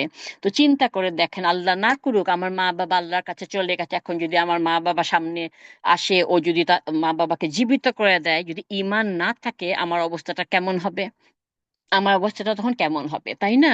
এই জন্য সব থেকে ডেঞ্জারাস একটা এই দাজ্জালের আবির্ভাবটা হবে সবচেয়ে ডেঞ্জারাস আলামত, পরীক্ষা, আমাদের জন্য ডেঞ্জারাস পরীক্ষা। দাজ্জালের সাথে স্বরচিত জাহান্নাত আর জান্নাত আর জাহান্নাম থাকবে। সেই মানুষদেরকে জান্নাতের আশা দিবে, আবার জাহান্নামের ভয়ও দেখাবে। কোথাও কোথাও বলা হয়েছে তার সাথে দুটি নদী থাকবে, একটি সাদা পানি, অপরটি জ্বলন্ত আগুনের মতন। যেমন এই হাদিসে একটা রাসূল সাল্লাল্লাহু আলাইহি ওয়াসাল্লাম বলেছেন, আমি ভালো করে জানি দাজ্জালের সাথে কি থাকবে। তার সাথে দুটি নদী থাকবে, একটিতে সাদা পানি থাকবে যেটা দেখে মনে হবে যে সুপেয় পানি, ড্রিঙ্কিং ওয়াটার। আর অপরটিতে জ্বলন্ত আগুন থাকবে, ফুটতে থাকবে পানি, মানে ওইটাতে হয় মরে যাবে। বাট রাসূল সাল্লাল্লাহু আলাইহি ওয়াসাল্লাম বললেন, তো যদি তোমরা দাজ্জালকে পেয়ে যাও তবে তোমরা আগুনে ঝাঁপ দিও, মানে ওইটাই ভালো পানি, আর যেটা নর্মাল সেটাই হচ্ছে খারাপ আর কি। রাসূল সাল্লাল্লাহু আলাইহি ওয়াসাল্লাম বলছেন আগুনে ঝাঁপ দিও। তার অলৌকিক সব ক্ষমতা, জাদুময় কর্মকাণ্ডের কারণে মানুষের ঈমান নিয়ে সে খেলবে। দুর্বল চিত্তের মুমিনেরা তার অলৌকিক ক্ষমতার কাছে তাদের ঈমানকে বিক্রি করে দিবে। তার অসাধারণ জাদুময় কর্মকাণ্ড দ্বারা সে কিছু সময়ের মধ্যে অসংখ্য অনুসারী করে ফেলবে, আর তার অনুসারী সবাই জাহান্নামী হিসেবে সাব্যস্ত হবে। আল্লাহ রাসূল সাল্লাল্লাহু আলাইহি ওয়াসাল্লাম দাজ্জালের ভয়াবহ ফিতনা থেকে বাঁচার বিভিন্ন উপায় তার উম্মতকে শিখিয়ে গেছেন। তার মধ্যে অন্যতম হলো সূরা কাহাফের প্রথম 10 আয়াত। এটা নিয়মিত তেলাওয়াত করা। রাসূল সাল্লাল্লাহু আলাইহি ওয়াসাল্লাম দাজ্জালের ভয়ানক ফিতনা থেকে রাসূল সাল্লাল্লাহু আলাইহি ওয়াসাল্লাম বলেন, যে ব্যক্তি সূরা কাহফের প্রথম 10 আয়াত মুখস্থ করে নিল, সে দাজ্জাল থেকে রক্ষা পেয়ে গেল। দাজ্জালের ফিতনা থেকে বাঁচার জন্য দোয়া পাঠ করা, যেটা রাসূল সাল্লাল্লাহু আলাইহি ওয়াসাল্লাম প্রত্যেক নামাজের পর সালামের আগে আত্তাহিয়াতু আর দরুদ শরীফের পরে পড়তেন, যেটা দোয়ায়ে মাসুরা বলা হয়ে থাকে। Excuse me. যেটা যে দোয়াটা হয়তো আমরা মোটামুটি কম বেশি সবাই জানি। আমার দুইটা বইয়ের মধ্যে দোয়াটা আছে। যে দোয়াটার বাংলা হচ্ছে, হে আল্লাহ, আমি আপনার কাছে কবরের আজাব, জাহান্নামের আজাব, জীবন মরণের ফিতনা এবং মিথ্যুক দাজ্জালের ফিতনা থেকে আশ্রয় চাই। সহিহ বুখারী 86। আল্লাহুম্মা ইন্নী আউযুবিকা মিন আযাবি জাহান্নাম, ওয়া আউযুবিকা মিন আযাবিল কবর, ওয়া আউযুবিকা মিন ফিতনাতিল মাসিহিদ দাজ্জাল, ওয়া আউযুবিকা মিন ফিতনাতিল মাহইয়া ওয়া ফিতনাতিল মামাত, জীবন মৃত্যু। হে আল্লাহ, আমরা আপনার কাছে জাহান্নামের আজাব থেকে আশ্রয় চাই, কবরের আযাব থেকে আশ্রয় চায়, আপনার কাছে দাজ্জালের ফিতনা থেকে আশ্রয় চায়, জীবন ও মৃত্যুর ফিতনা থেকে আশ্রয় চায়। সহিহ মুসলিমের হাদিস 1220। দাজ্জালের ফিতনাটি যেহেতু খুব ভয়ানক, তাই একটু দীর্ঘ করা হলো, দীর্ঘ করলাম। দাজ্জাল দেখতে কেমন হবে সেটাও আমরা জেনে নিই, চলুন। আহ ওই যে বললাম তার কপালের মধ্যে কাফের থাকবে, যদি আমরা মুমিন হয়ে থাকি ইনশাল্লাহ দেখে চিনতে পারবো। হাদিসে আছে রাসূল সাল্লাল্লাহু আলাইহি ওয়াসাল্লাম বলেছেন 70,000 ইহুদি দাজ্জালের অনুসারী হবে। এই আলামত ছাড়াও দাজ্জালের সম্বন্ধে আরো কিছু তথ্য উনি বলে গেছেন। যেমন রাসূল সাল্লাল্লাহু আলাইহি ওয়াসাল্লাম বলেছেন, আল আওয়ার মানে হচ্ছে এক চোখ অন্ধ, যেটা ডান চোখটা হবে তার আঙ্গুরের মতন ফুল, আর বাম চোখ হবে গুপ্তচরদের চোখের মতো বিচক্ষণ। বুখারীর হাদিস নাম্বার 3439-এ রাসূল সাল্লাল্লাহু আলাইহি ওয়াসাল্লাম দাজ্জালের চুল সম্পর্কে বলেছেন, দাজ্জালের চুল থাকবে কোকড়া এবং তার মাথায় প্রচুর চুল থাকবে। সহিহ মুসলিমের 2933 নম্বর হাদিসে রাসূল সাল্লাল্লাহু আলাইহি ওয়াসাল্লাম বলেছেন, দাজ্জালের কপালে যে কাফির শব্দটি লেখা থাকবে যে কোনো মুমিন চিনতে পারবে। কোনো মুমিন যদি নিরক্ষর হয়ে থাকে, যে কোনো লেখাপড়া জানে না, সেও কিন্তু এটি পড়তে পারবে। আর মুসলিমের 2943 হাদিসে আছে দাজ্জাল মক্কা মদিনায় প্রবেশ করতে পারবে না। মৃতকে জীবিত করার ক্ষমতা থাকবে দাজ্জালের, এটা তো বললাম না? কি ডেঞ্জারাস দেখেন, পৃথিবীর সবচেয়ে কঠিন ফিতনা হবে দাজ্জালের ফিতনা। তো যাই হোক, সূরা কাহাফের কথা বলি। সূরা কাহাফটা যারা নিয়মিত পড়বে দাজ্জাল থেকে বেঁচে থাকবে। আহ উম, দাজ্জাল আগুন আর পানি নিয়ে আসবে যেহেতু বলা হয়েছে, আর তার ক্ষমতায় আগুনটা পানি হয়ে যাবে, পানিটা আগুনে পরিণত হবে। কিছু কিছু আরবে মানুষ থাকবে, তারা দাজ্জালের ফেতনা থেকে বাঁচার চেষ্টা করবে। দাজ্জালের মৃত্যু হবে, ঈসা আলাইহিস সালাম বাবেলুদ নামক জায়গায় দাজ্জালকে হত্যা করবে। দাজ্জালের ফেতনা থেকে বাঁচার এই যে রক্ষা কবচ সূরা কাহাফ যেটা বললাম, প্রতি জুম্মার দিন পড়া সুন্নাহ, পড়লে নূর পাওয়া যাবে। জুম্মার দিন সূরা কাহাফ পড়লে আপনি যেখানে বসে পড়বেন সেখান থেকে মক্কা পর্যন্ত একটা নূর দেওয়া হবে। হয়তো ভাবছেন নূর নিয়ে কি করব, আমরা পুল সিরাতের পুল পার হওয়ার সময় আমাদের এই নূরটা দেওয়া হবে ইনশাআল্লাহ। তখন নূর বন্টন করা হবে সবাইকে। রব্বানা আতমিনা নূরানা ওয়াগফির লানা ইন্নাকা আলা কুল্লি শাইইন কাদির, ছোট্ট একটা দোয়া আপনাদের শিখিয়েছিলাম, কোন সূরা তা ভুলে গেলাম এখন। তো ফুলসাতে হচ্ছে ফুটফুটে অন্ধকার, বিরাট বিরাট গর্ত, ছো মারা হুক, নিচে জাহান্নাম হা করে আছে, আগুনের কুণ্ড, অনেক ডেঞ্জার। সেটা তখন নূর বন্টন করা হবে, যে এই নূরের আলোকে মানুষরা ফুলসিরাত পার হতে পারবে ইনশাল্লাহ। আর সূরা কাহাফ অনেক ভাবে পড়ার কথা বলা হয়েছে। সেটা হচ্ছে এক, দাজ্জালের সূরা কাহাফের প্রথম 10 আয়াত মুখস্থ করা। মুখস্থর কথা কেন বলা হচ্ছে, কারণ আপনি যদি মুখস্থ না করে থাকেন, সামনে দাজ্জালকে দেখে চিনতে পারলেন কাফের লেখা আছে, বা যেহেতু আপনি সূরা কাহাফ, তখন কি ফোন বের করবেন, কোরআন শরীফ খুঁজে বার করবেন, ফোনে অ্যাপ, কোরআনের অ্যাপ খুঁজে বার করবেন, তারপর পড়বেন? সে আপনাকে অতক্ষণ পড়ার সময় দিবে নাকি? এই জন্য মুখস্থ করার কথা বলা হচ্ছে। প্রথম প্রথম 10 আয়াত অথবা শেষ 10 আয়াত, অথবা সূরা কাহাফের প্রথম দিক থেকে কয়েকটি আয়াত, অথবা সূরা কাহাফের যে কোনো স্থান থেকে 10টি আয়াত, এইভাবে বলা হয়েছে। বাট ওই যে নূরের ইয়েটা পেতে হলে পুরা সূরা কাহাফটা জুম্মার দিন পাঠ করতে হবে। আর প্রতিদিন অংশ করে নেন, যে এই 10টা আয়াত মুখস্থ করতে পারলে প্রতি নামাজ, কোনো না কোনো নামাজে এক রাকাতে পড়ে ফেলবেন। এই সূরা 10টা আয়াত যে কোনো নামাজে সূরা ফাতিহার পরে পড়ে ফেলবেন প্রতিদিন। এই করতে করতে মুখস্থ ইনশাল্লাহ সবারই হবে। বাট সবগুলোর মধ্যে আলেমদের কাছে সূরা কাহাফে প্রথম 10 আয়াত মুখস্থটাকে, এই হাদিসটাকে অধিক শক্তিশালী, অধিক প্রসিদ্ধ হিসেবে আখ্যায়িত করেছেন। আবু দারদা রাদিয়াল্লাহু তাআলা থেকে বর্ণিত, তিনি বলেন রাসূল সাল্লাল্লাহু আলাইহি ওয়াসাল্লাম বলেছেন, যে ব্যক্তি সূরা কাহফের প্রথম 10টি আয়াত মুখস্থ করবে সে দাজ্জালের ফিতনা থেকে নিরাপদে থাকবে। সহিহ মুসলিম 1760। এই হাদিসটা সব থেকে জোরালো বলছেন আলেমগণ। সুতরাং চেষ্টা করেন সূরা কাহফের প্রথম 10 আয়াতটা মুখস্থ করতে, অথবা লাস্টের 10 বা মাঝখানে 10, যেটাই করেন মুখস্থ করেন, মোট কথা। আবু দারদা রাদিয়াল্লাহু তাআলা থেকে বর্ণিত, এটা তো বলেছি না, যে দাজ্জালের ফিতনা থেকে রক্ষা পাবে।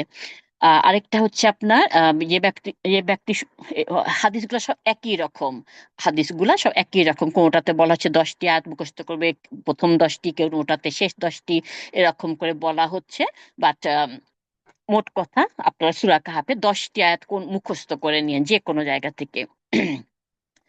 তখন রাসূল সাল্লাল্লাহু আলাইহি ওয়াসাল্লাম বলেছেন, এরপর তোমরা যারা দাজ্জালের দেখা পাবে সে যেন তাকে লক্ষ্য করে সূরা কাহাফের প্রথম দিকে আয়াতগুলি পাঠ করে। এটা আবার সহিহ মুসলিমে বলা হয়েছে।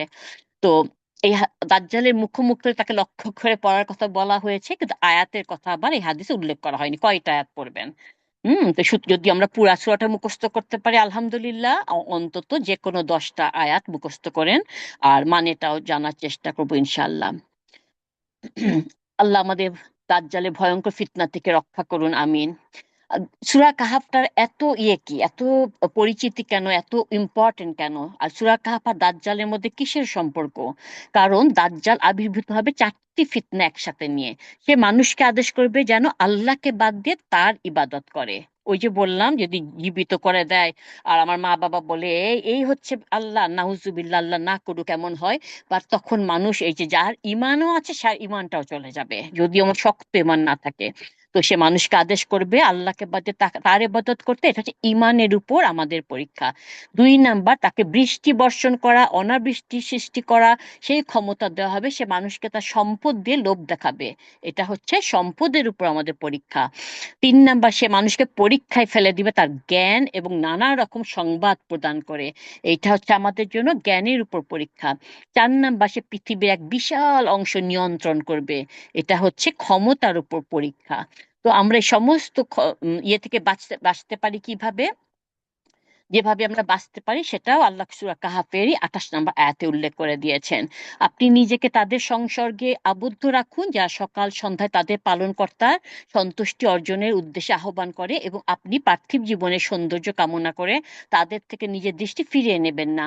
যার মনকে আমার স্মরণ থেকে গাফিল করে দিয়েছি সে নিজের প্রবৃত্তি অনুসরণ করে, এবং যার কার্যকলাপ হচ্ছে সীমা অতিক্রম করা, আপনি তার আনুগত্য করবেন না।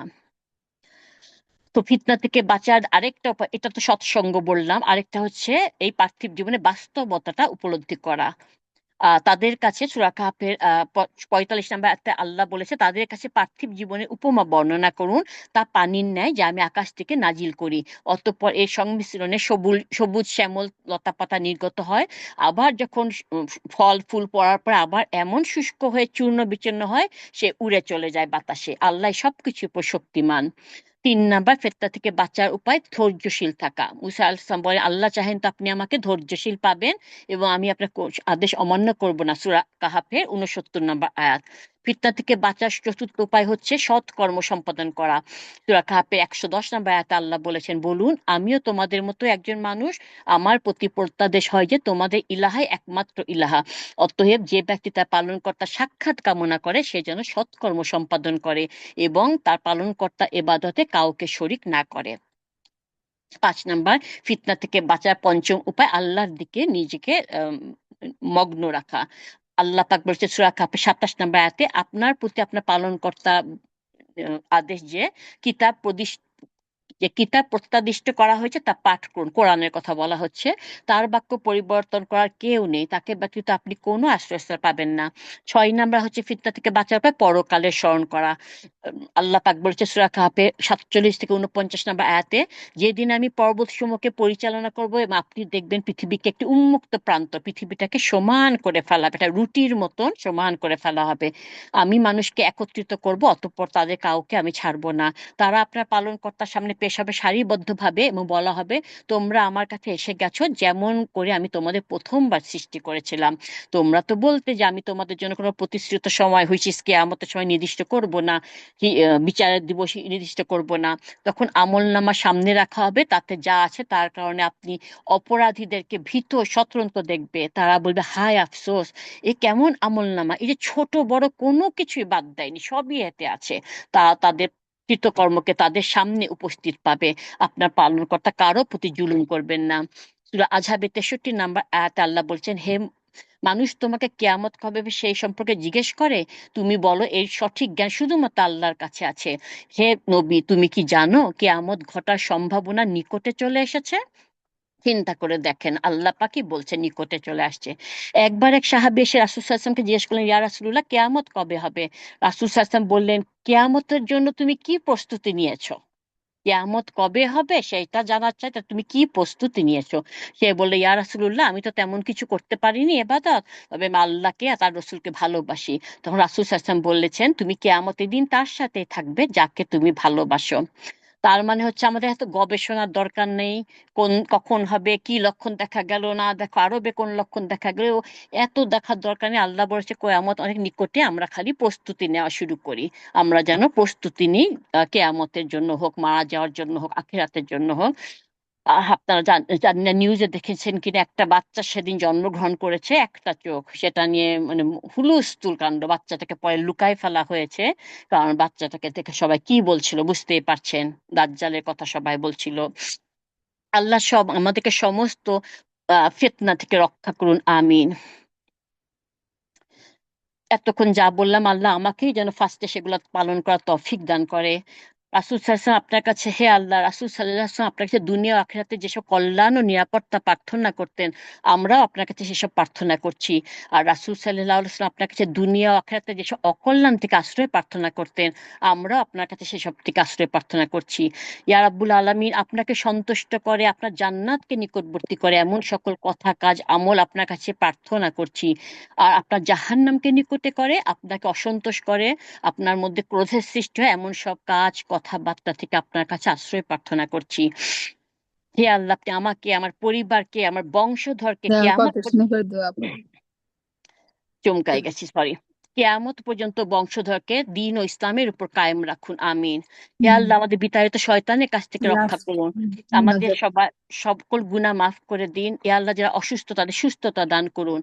এ আল্লাহ, আপনি আমাকে এবং সমস্ত মুসলিম মুমিন নরনারীকে জুম্মার দিনে বা রাতে সেজদারত অবস্থায় হুসনুল খাতেমা দিয়েন, শাহাদাতের মর্যাদা ঈমান ও আমলের সাথে মৃত্যু দিয়েন, আমাদের উপর রাজি ও খুশি হয়ে যখন মৃত্যুটা আমাদের জন্য কল্যাণকর হবে, আমিন। রাসূল সাল্লাল্লাহু আলাইহি ওয়াসাল্লাম বলেছে, কেউ যদি শাহাদাতের মর্যাদায় আল্লাহর কাছে মৃত্যু চায়, সে বিছানায় শুয়ে মারা গেলেও আল্লাহ তাকে শাহাদাতের মর্যাদায় মৃত্যু দিবে। শুধু চাইতে দোষ কি, দোয়া করতে দোষ কি? মানে শাহাদাতে করতে পানিতে ডুবা, আগুনে পড়া, ওগুলারও দরকার নাই। কেউ যদি আমরা চাইতে থাকি, আল্লাহ আমাদের বিছানায় শুয়ে মারা গেল সেটা দিবেন। হে আল্লাহ, আমাদের মৃত্যুর পূর্বে শাহাদা পড়ার, কলমা পড়ার তৌফিক দান করেন। যা ইন্তেকাল করেছেন, রিন্তার মা, এক সপ্তাহ মনে হয় নাই, রিন্তার মা, আসলাম ভাইয়ের মা, আহ দিনা ভাবির বড় মামা, কন্টিনিউয়াসলি শুনে যাচ্ছি কেউ না কেউ মারা যাচ্ছেন। এবং যারা ইতিমধ্যে মারা গেছে, সকল মুসলিম মুমিনকে আল্লাহ যেন মাফ করে দেন, বিনা হিসেবে জান্নাতুল ফেরদৌস দান করেন, তাদের শোকাহত পরিবারকে সবর দান করেন, উত্তম রিজিকের ব্যবস্থা করে দেন, আমিন। এ আল্লাহ, আপনি আমাদের পৃথিবীর ফিতনা থেকে, দাজ্জালের ফিতনা থেকে, মৃত্যুর কঠিন যন্ত্রণাকে মাফ করে দিয়েন। ইয়া আল্লাহ, মৃত্যুর পর আমাদের কবরের কঠিন চাপ থেকে, কঠিন আজাব থেকে, মুনকার নাকিরের সওয়াল থেকে মাফ করে দিয়েন। আমাদের কবরকে 70 গজ প্রশস্ত জান্নাতের বাগিচা করে দিয়েন। ইয়া আল্লাহ, কিয়ামতের দিন আপনি যেদিন হিসাব দিবেন, সেদিন আমাদের ডান হাতে আমলনামা দিয়েন। ইয়া আল্লাহ, রাসূল করিম সাল্লাল্লাহু আলাইহি ওয়াসাল্লামের হাতে হাউজে কাউসারে পানি পান করার তৌফিক দিয়েন। উনার সাফায়াত আমাদের জন্য কবুল করেন। এবং রাসূল সাল্লাল্লাহু আলাইহি ওয়াসাল্লাম উম্মতদের মধ্যে 70,000 বা 7 লক্ষ বিনা হিসাবে, বিনা যাবে জান্নাতে যাবে, আমাদের সেই সৌভাগ্যবানদের দলভুক্ত করেন। ইয়া আল্লাহ পাক, জাহান্নামের আজাব থেকে, জাহান্নামের আগুন থেকে আমাদের রক্ষা করেন। জাহান্নামের ছায়াও আমাদের দেখায়েন না। ইয়া আল্লাহ, জাহান্নামের আগুন আমাদের জন্য নিরাপদ ও শীতল করে দেন, যেভাবে আগুনকে নিরাপদ ও শীতল করেছিলেন ইব্রাহিম আলাইহিস সালামের জন্য। ইয়া আল্লাহ, আপনি আমাদের পুলসিরাতে, পুল বিজলির গতিতে, চোখের পলকে পার করে দেন। ইয়া আল্লাহ, কিয়ামতের দিন যখন সূর্যের মাথার উপর এসে থাকবে, কোনো ছায়া থাকবে না আপনার আরশের ছায়া ছাড়া, আমাদেরকে আপনার আরশের ছায়ার তলে, আপনার ডান দিকের দলে, আপনার অগ্রগামীদের দলে, আপনার দিদার লাভকারীদের দলে, আপনি যাদের প্রতি সন্তুষ্টি ঘোষণা করবেন তাদের দলে, আপনি যাদের নিজ হাতে শরাবন্ত হুরা পান করাবেন তাদের দলে, আপনার জান্নাতুল ফেরদৌসীদের দলে জায়গা দিয়ে না, আমিন। ইয়া আল্লাহ, আপনি জান্নাতুল ফেরদৌসে আমাদের, জান্নাতুল ফেরদৌসের শ্রেষ্ঠ বন্ধুদের সাথে জায়গা করে দেন, আমি। শ্রেষ্ঠ বন্ধু কারা জানেন? নবী রাসূলগণ, নেক বান্দাগণ। আল্লাহ পাক যেন আমাদেরকে তাদের সাথে একসাথে থাকার তৌফিক দান করে, আমিন। ইয়া জাল জালালি ওয়াল ইকরাম, আমাদের এই দোয়া কবুল করুন, আমিন সুম্মা আমিন। Please pray, pray and pray. সবসময় প্রে করবেন। যত প্রে করবেন নিজের জন্য, পরিবার, আত্মীয়স্বজন এবং মানুষের জন্য, সবার জন্য, পরিচিত সবার জন্য, অপরিচিত সবার জন্য। কারণ আপনি যখনই প্রে করেন, আপনার পাশে দাঁড়ানো ফেরেশতা বলে, তোমার জন্য এই দোয়া রইলো। সুতরাং প্রে করতে কখনো ভুলবেন না। আমরা কোনোদিন আল্লাহ কাছে, "ইয়া আল্লাহ জান্নাত দাও" চাবো না, কিছু না, কিছুই বলবো না, খালি চাচ্ছে আল্লাহ আমাদের সুসু করে জান্নাতে ঢুকাই দিবে। আমাদের দোয়া তো করতে হবে, কবরের আজাব থেকে আল্লাহ মাফ করো, দোয়া তো করতে হবে। আমি জীবনে কোনোদিন এই দোয়াটা করব না। কবরে যাওয়ার পর মনে হবে, হ্যাঁ আমি কি করলাম। তো এই জন্য দোয়াটা সবসময় করবেন, মনে রাখবেন। দোয়া করার জন্য অজু করতে হবে, জায়নামাজে বসতে হবে, মাথায় কাপড় দিতে হবে, কিবলামুখী হতে হবে, এগুলা কোনো জরুরি না। এগুলা হলে ভালো, উত্তম। বা আপনি যে কোনো জায়গায় যেভাবে, হুইচ ইজ বাথরুম টাথরুম বাদে, যে কোনো জায়গায় বাংলা, আরবি, ইংলিশ যেই ভাষা পারেন সেই ভাষায় দোয়া করতে পারবেন। আল্লাহ পাক সকল ভাষা বুঝে ইনশাআল্লাহ। ربنا آتنا في الدنيا حسنة وفي الآخرة حسنة وقنا عذاب النار ربنا ظلمنا أنفسنا وإن لم تغفر لنا وترحمنا لنكونن من الخاسرين ربنا تقبل منا إنك أنت السميع العليم وتب علينا إنك أنت التواب الرحيم سبحان ربك رب العزة عما يصفون وسلام على المرسلين والحمد لله رب العالمين سبحانك اللهم وبحمدك أشهد لا إله إلا أنت أستغفرك وأتوب إليك صلى الله على محمد صلى الله عليه وسلم. Chap me.